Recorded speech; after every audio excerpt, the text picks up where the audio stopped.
여러분, 혹시 주변에 자꾸 화를 내는 사람 때문에 힘드신 적 있으신가요? 아니면 어쩌면 본인도 모르게 자꾸 화가 나서 스스로도 놀랄 때가 있지 않으셨나요? 사실 나이가 들수록 감정 조절이 더 어려워질 때가 있습니다. 예전엔 그냥 넘어갔던 일들이 요즘엔 유독 마음에 걸리고 작은 일에도 화가 치밀어 오르죠. 그런데 놀랍게도 화를 자주 내는 건 그 사람이 나빠서가 아닙니다. 문제는 성격이 아니라 그 사람 마음속에 쌓인 단 하나의 감정 때문입니다.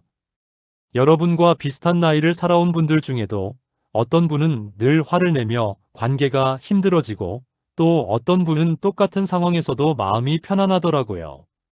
그분들에게는 공통점이 있었습니다.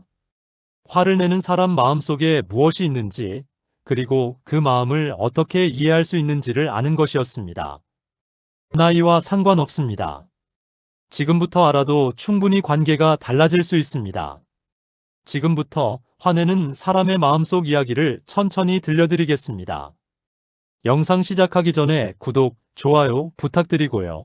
바로 시작하겠습니다. 1장. 화를 내면서도 눈물이 고이는 이유. 어느 날 동네 경로당에서 이런 일이 있었습니다. 평소 말이 없던 한 할머니가 갑자기 다른 분께 화를 내기 시작했습니다. 당신은 맨날 그 소리만 하네. 듣기 싫어. 목소리는 거칠었지만 이상하게도 그분 눈에는 눈물이 고여 있었습니다. 주변 사람들은 당황했습니다. 화를 내는데 왜 우는 걸까요? 하버드 의대 연구팀이 흥미로운 실험을 진행했습니다.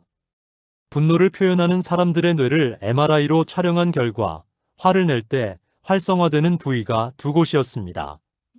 하나는 공격성을 담당하는 편도체였고 다른 하나는 슬픔과 외로움을 처리하는 전측 대상 피질이었습니다.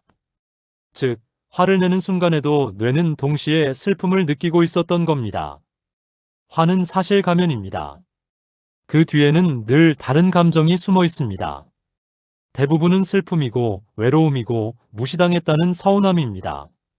하지만 그런 약한 감정을 드러내기엔 자존심이 허락하지 않습니다. 그래서 사람들은 슬픔 대신 화를 선택합니다. 화는 강해 보이니까요. 상처받았다고 말하는 것보다 화를 내는 게 더 쉽습니다. 그리스 철학자 에픽테토스는 이렇게 말했습니다. 화를 내는 자는 자신을 해칠 뿐이다. 그 화는 타인에게 향하지만 결국 자기 마음을 먼저 불태운다. 화내는 사람을 보면 그 사람이 나쁜 게 아니라 마음이 아픈 겁니다. 눈물 섞인 화는 나 좀 봐달라는 외침입니다. 그 마음을 알아주는 것만으로도 관계는 조금씩 부드러워질 수 있습니다.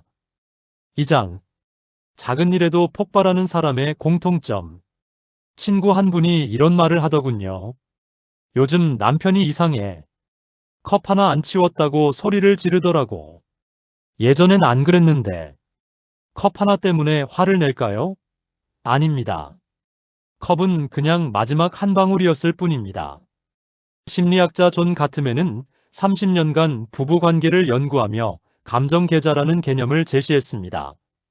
사람의 마음속에는 보이지 않는 계좌가 있어서 서운한 일이 생길 때마다 마이너스가 쌓인다는 겁니다. 그리고 그 마이너스가 일정 수준을 넘으면 아주 사소한 일에도 폭발하게 됩니다. 즉, 작은 일에 화를 내는 사람은 그 일 때문에 화난 게 아닙니다.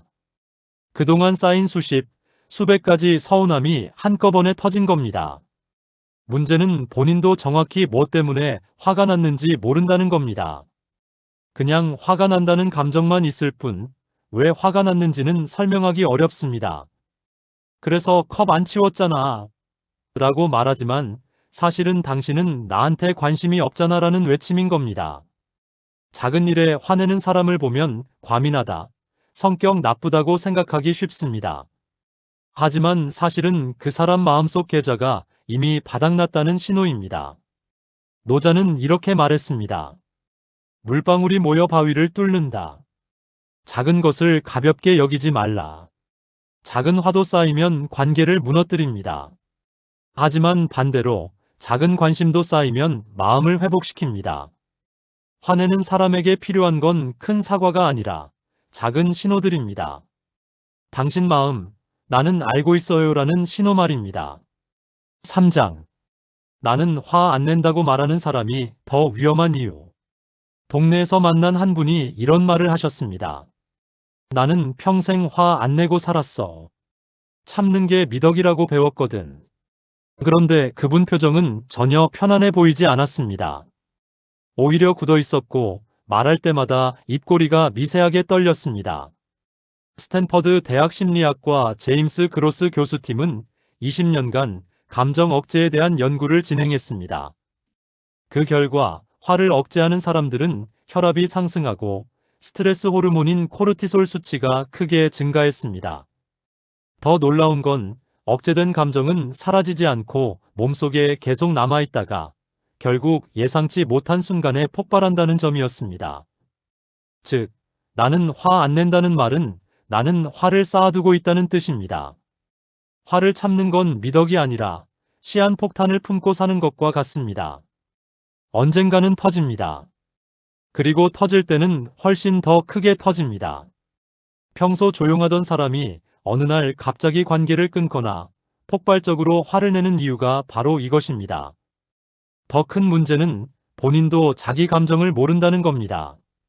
수십 년간 감정을 억눌러 온 사람은 지금 내가 화가 났는지, 슬픈지, 서운한지조차 구분하지 못합니다. 그냥 뭔가 불편하다는 느낌만 있을 뿐입니다.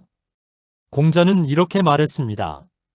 중용이란 지나침도 모자람도 없는 것이다. 참기만 하는 것은 중용이 아니다. 화를 내는 것도 문제지만 화를 전혀 표현하지 않는 것도 문제입니다. 건강한 관계는 감정을 적절히 표현할 때 만들어집니다.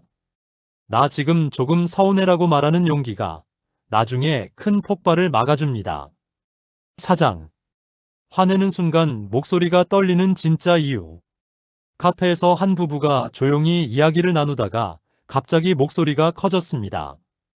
남편이 화를 내며 말하는데 이상하게도 목소리가 떨리고 있었습니다. 당신은 날 무시하잖아. 그 말을 하는 순간 목소리는 분명 화가 났는데 어딘가 불안해 보였습니다. 왜 화를 내는데 목소리가 떨릴까요? UCLA 신경과학 연구팀이 흥미로운 발견을 했습니다. 사람이 화를 낼 때 활성화되는 뇌 부위를 관찰한 결과 분노와 함께 편도체의 공포 반응도 동시에 활성화된다는 것이었습니다. 즉, 화를 내는 순간에도 뇌는 동시에 두려워하고 있었던 겁니다. 화는 방어입니다. 상처받을까봐 두려워서 먼저 화를 내는 겁니다.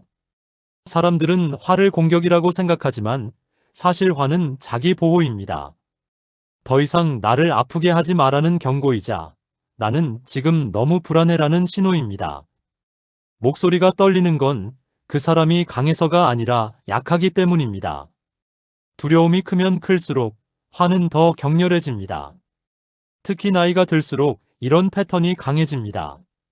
젊었을 땐 자신감이 있었지만 시간이 지나면서 나는 이제 별로 중요하지 않은 사람인가라는 불안이 생깁니다. 그래서 작은 무시도 큰 상처로 다가오고 그 상처를 감추려고 더 크게 화를 냅니다.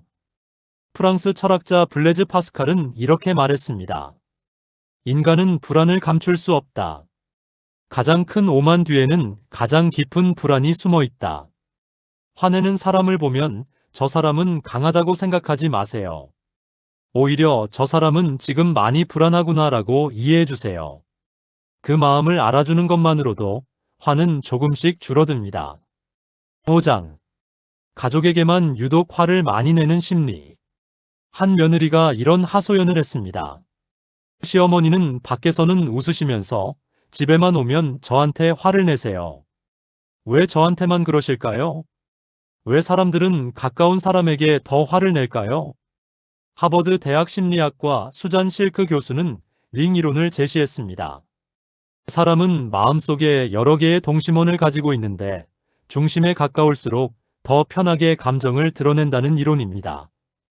즉, 가족은 가장 안전한 관계이기 때문에 억눌렀던 감정이 가장 먼저 터지는 공간이 됩니다. 밖에서는 참습니다. 이웃에게, 친구에게, 심지어 모르는 사람에게도 참습니다. 왜냐하면 그 사람들은 나를 버릴 수도 있는 사람들이니까요. 그래서 조심하고 예의를 지킵니다. 하지만 가족은 다릅니다. 가족은 나를 버리지 않을 것이라는 확신이 있습니다. 그래서 안전하게 감정을 쏟아냅니다. 역설적이게도 사랑하는 사람일수록 더 많이 화를 냅니다. 문제는 화를 내는 사람도 이걸 모른다는 겁니다. 왜 내가 가족한테만 화를 낼까? 본인도 이해하지 못합니다. 그냥 집에만 오면 자꾸 짜증이 나고 작은 일에도 예민해집니다. 독일 철학자 쇼펜하우어는 이렇게 말했습니다. 고슴도치는 추울 때 서로 가까이 다가가지만 너무 가까우면 가시에 찔린다. 사람도 마찬가지다.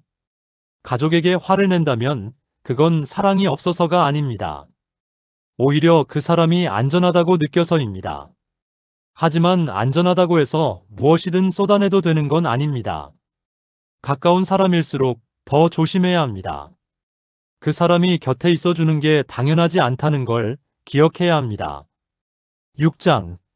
화낸 후 먼저 연락하지 못하는 마음. 한 할아버지가 이런 말을 하셨습니다. 아들한테 화를 냈는데 사실 내가 좀 심했어. 그런데 먼저 연락하기가 어렵더라고. 뭐라고 말해야 할지 모르겠어.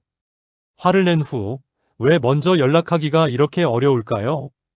시카고 대학 심리학과 에이프릴 피닉스 교수팀은 자존감 방어 이론을 통해 이를 설명했습니다. 화를 낸 사람은 내가 잘못했다고 인정하는 순간 자존심이 무너진다고 느낍니다. 특히 나이가 들수록 이런 경향이 강해지는데 평생 어른으로서 존중받아야 한다는 인식이 있기 때문입니다. 화낸 후 먼저 연락하지 못하는 건 미안하지 않아서가 아닙니다. 오히려 너무 미안해서입니다. 미안한 마음과 자존심이 충돌합니다. 미안하다고 해야지 하면서도 내가 먼저 연락하면 내가 진 것 같아라는 생각이 듭니다. 그래서 시간은 자꾸 지나가고 연락은 점점 더 어려워집니다. 결국 이제 너무 늦었어라며 포기하게 됩니다. 가장 슬픈 건 상대방도 똑같은 마음이라는 겁니다. 서로 먼저 연락하고 싶은데 자존심 때문에 못하고 있습니다. 결국 두 사람 다 후회하면서도 아무도 전화기를 들지 않습니다. 중국 고전 책은담에 이런 말이 있습니다. 한 걸음 물러서면 넓어지고 한치 양보하면 평온해진다. 먼저 연락하는 건 지는 게 아닙니다. 오히려 더 큰 용기입니다. 미안해라는 말 한마디가 어렵지만 그 한마디가 무너진 관계를 다시 이어줍니다. 자존심보다 관계가 더 소중하다는 걸 나이 들수록 더 깊이 깨닫게 됩니다. 7장. 화를 참았을 때 몸에 나타나는 신호들. 한 할머니가 병원에 가셨습니다. 두통이 심하고 밤에 잠을 못 자고 소화도 안 된다고 하셨습니다. 의사가 검사를 해봤지만 특별한 이상은 없었습니다. 그런데 상담을 해보니 그분은 며느리와의 갈등을 수년간 참아왔다고 했습니다. 몸은 거짓말을 하지 않습니다.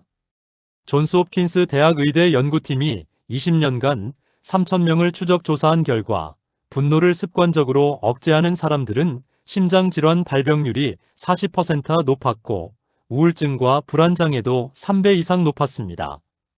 또한 만성 두통, 소화장애, 불면증 등 원인 불명의 신체 증상이 빈번하게 나타났습니다.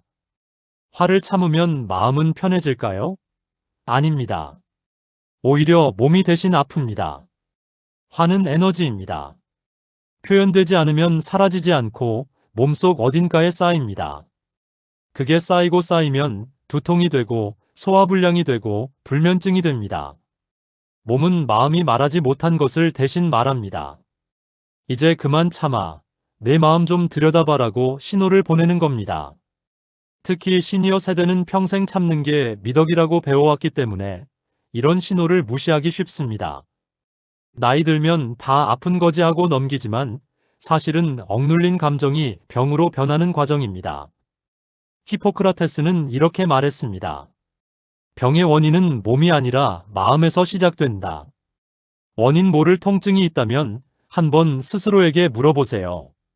나는 지금 무엇을 참고 있나? 그 질문이 치료의 시작입니다. 화를 건강하게 표현하는 법을 배우면 몸도 마음도 훨씬 가벼워집니다. 8장. 화내는 사람이 진짜 원하는 단 한 가지. 어느 날 한 부부가 상담을 받으러 왔습니다. 아내가 말했습니다. 남편이 자꾸 화를 내요. 뭘 어떻게 해줘야 할까요? 상담사가 남편에게 물었습니다. 당신은 정말 뭘 원하세요? 남편은 한참을 말없이 있다가 이렇게 대답했습니다. 그냥 내 마음을 알아줬으면 좋겠어요. 화내는 사람이 진짜 원하는 건 사과도 아니고 변명도 아닙니다. 단지 나는 당신 마음을 알고 있어요라는 인정입니다. 컬럼비아 대학 심리학과 하이디 그랜트 박사는 30년간 인간 욕구를 연구했습니다. 그 결과 인간의 가장 근본적인 욕구는 인정받고 싶은 욕구였습니다. 특히 감정적으로 불안정한 상태일수록 이 욕구는 더욱 강렬해집니다. 화는 나 여기 있어라는 외침입니다. 화를 내는 사람은 문제를 해결해달라는 게 아닙니다. 그냥 당신이 내 마음을 봐주면 좋겠어라는 바람입니다. 나도 힘들었어. 나도 서운했어. 나도 외로웠어라는 말을 하고 싶지만 그 말이 너무 약해 보여서 화로 바꿔 말하는 겁니다. 그래서 화내는 사람에게 가장 필요한 건 설득이 아니라 공감입니다. 그래, 네가 그럴만했구나. 내 마음 충분히 이해해라는 한마디가 모든 화를 녹입니다. 문제는 화를 내는 순간 상대방도 방어적이 되기 때문에 서로 마음을 주고받기가 어렵다는 겁니다. 그래서 화는 해결이 아니라 또 다른 화를 부릅니다. 칼 융은 이렇게 말했습니다. 사람이 가장 원하는 것은 이해받는 것이다. 사랑받는 것도 중요하지만 이해받지 못하면 사랑도 공허하다. 화내는 사람을 만나면 그 화에 반응하지 말고 그 뒤에 숨은 마음을 봐주세요. 너 지금 많이 힘들구나. 내 마음 알아라는 말 한마디가 수십 번의 말다툼보다 강력합니다. 화는 인정받는 순간 스르르 풀립니다. 오늘 우리는 화내는 사람의 마음속 이야기를 들어봤습니다. 화를 내면서도 눈물이 고이는 이유, 작은 일에도 폭발하는 마음, 참는다고 말하면서 쌓아두는 감정들, 화내는 순간 떨리는 목소리 뒤에 두려움, 가족에게만 화를 내는 역설, 먼저 연락하지 못하는 자존심, 몸으로 드러나는 억눌린 감정, 그리고 그 모든 화 뒤에 숨은 단 하나의 바람까지 말입니다. 화는 나쁜 감정이 아닙니다. 다만 제대로 표현되지 못한 마음의 신호일 뿐입니다. 화내는 사람을 보면 그 사람을 멀리하고 싶어집니다. 하지만 잠깐만 멈춰서 생각해 보세요. 그 사람도 누군가의 부모이고 자식이고 평생을 살아온 한 사람입니다. 그 마음속에는 슬픔도 외로움도 인정받고 싶은 바람도 있습니다. 그리고 어쩌면 우리 자신도 누군가에겐 화내는 사람일 수 있습니다. 나이가 들수록 감정은 더 복잡해지고 표현은 더 서툴러집니다. 하지만 그럴수록 서로의 마음을 이해하려는 노력이 필요합니다. 화는 관계를 끊는 신호가 아니라 관계를 다시 이어가고 싶다는 신호입니다. 그 신호를 알아봐 주는 것, 그게 바로 진짜 관계입니다. 오늘 영상 여기까지입니다. 도움이 되셨다면 구독, 좋아요 부탁드립니다. 다음 시간에 더 유익한 이야기로 찾아뵙겠습니다. 감사합니다.